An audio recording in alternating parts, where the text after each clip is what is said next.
एक बार एक किसान भगवान से बहुत ही नाराज हो गया। किसान बहुत मेहनती था, बहुत मेहनत से वह खेतों में अनाज उगाता, उसकी देखभाल करता, पर अक्सर उसकी फसल खराब हो जाती। कभी सूखा पड़ जाता, कभी बाढ़ आ जाती, कभी तेज धूप, कभी आंधी, कोई न कोई कारण बन ही जाता कि उसकी फसल खराब हो जाती। एक दिन वह किसान गुस्से में आसमान की ओर देखकर भगवान से कहा, हे ईश्वर, आपको लोग सर्वज्ञता मानते हैं कि आप सब जानते हैं, कहते हैं कि आपके इच्छा के बिना एक भी पत्ता नहीं हिलता, पर मुझे तो लगता है कि आप छोटी सी छोटी बात भी नहीं जानते। आपको तो ये भी नहीं पता कि खेती बाड़ी कैसे करते हैं। अगर आप जानते होते तो हर समय जो बाढ़, आंधी और तूफान आते हैं वो कभी नहीं आते। आप नहीं जानते कि कितना नुकसान उठाना पड़ता है हम किसानों को। यदि आप मेरे हाथ में यह शक्ति दे दे कि जैसा मैं चाहूँ वैसा मैं मौश कर दूं, फिर आप देखना मैं अन्य के भंडार लगा दूंगा। भगवान इस किसान के तीखे वाक्य सुनकर मुस्कुरा रहे थे और वह किसान के सामने प्रकट होकर बोले, मैं आज से तुझे यह शक्ति देता हूँ कि तुम अपनी खेतों पर तुम्हारी जैसी इच्छा ही तुम वैसा मौश कर दोगे।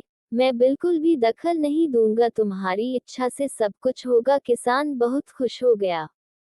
किसान ने गेहूं की फसल अपनी खेतों में बोई।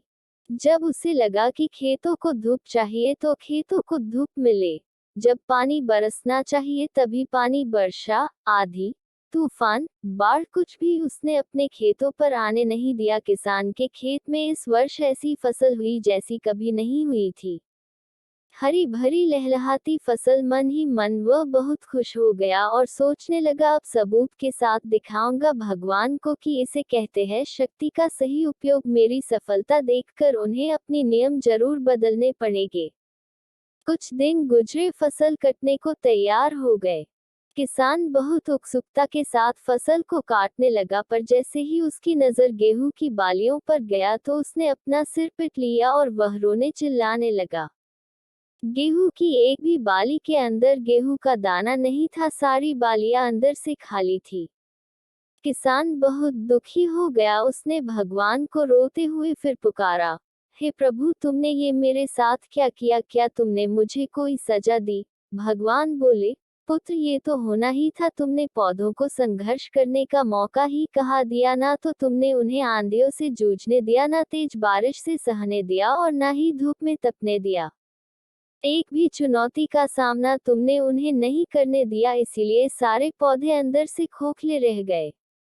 जब आंधी, तूफान, तेज बारिश और धूप पड़ती है तभी ये पौधा अपने अस्तित्व को बचाने के लिए संघर्ष करते हैं, और इसी संघर्ष से एक बल पैदा होता है जिसमें शक्ति होती है, ऊर्जा होती है, और यही ऊर्जा पूर्ति तेरे गेहूं के दानों की तरह जो नहीं फूटी। तूने उन्हें कठिन परिस्थितियों से गुजरने ही नहीं दिया जहां उनके अस्तित्व का जन्म होता।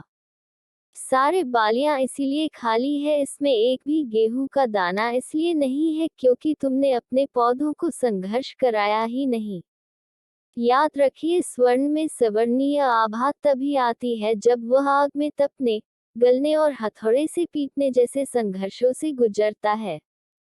कोयले का टुकड़ा हीरा तभी बनता है जब वह उच्च दाब और उच्च ताप की मुश्किल परिस्थितियों से गुजरता है। इसी तरह यदि हमारी जिंदगी में कोई संघर्ष ही ना हो, कोई चुनौती ही ना हो, तो हम भी गेहूं की बालियों की तरह खोखले रह जाएंगे, कोई अस्तित्व नहीं होगा हमारा।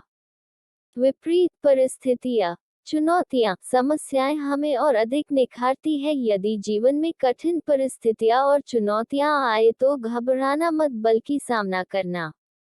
विश्वास करना कि आप और अधिक निखर जाओगे और अधिक मजबूत बन जाओगे। किसी ने कितना सही कहा है, जिंदगी जीना आसान नहीं होता, बिना संघर्ष कोई महान नहीं होता। जब तक ना पड़े हथौड़े की चोट तब तक पत्थर भी भगवान नहीं होता।